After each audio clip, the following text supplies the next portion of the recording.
মেধাবীরা যদি দেশের বাইরে যায় বসে থাকে তাহলে এই নিরাপত্তাগুলি দিবে কে?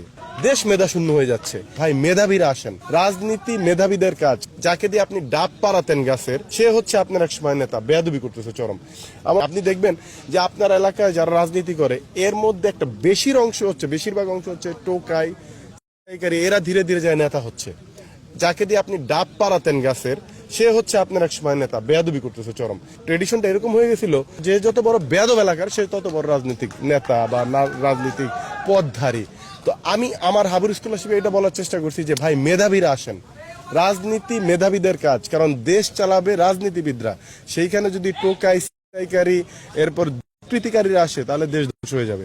এটাই বলতে চাইছি হাবুর স্কলারশিপে, এবং সেটা বাংলাদেশের জনগণ এত সুন্দরভাবে রিসিভ করছে, আলহামদুলিল্লাহ, আমি কৃতজ্ঞ তাদের কাছে। তো অস্ট্রেলিয়াতে আমি যখন এই দৃশ্যটা করছিলাম, অস্ট্রেলিয়ান ভাইদের দেখেছিলাম পিছনে, আমি যখন ডেলিভারিটা শেষ করলাম আমার দেশ নিয়ে, আমি কেন দেশে ব্যাক করব, আমি দেখলাম যে পিছনে প্রত্যেকটা মানুষ কান্না করতেছিল যারা শুটিং দেখছিল, এবং আমাকে অনেক জড়ায় ধরলো ভাই অনেক টাকার মালিক হয়েছে অস্ট্রেলিয়া এসে, বাট দেশটা সার্ভ করতে পারি নাই।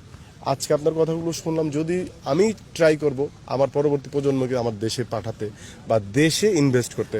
অনেক কথা আছে যে আমার দেশে নিরাপত্তা নাই, চাকরি নাই, এটা নাই, সেটা নাই।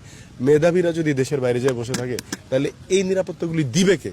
চোর, ছিনতাইকারী, এরা তো আপনাকে নিরাপত্তা দিবে না। এরা রাজনীতিবিদ হয়ে, মন্ত্রী হয়ে, এমপি হয়ে তো আপনাকে দিবে না নিরাপত্তাটা।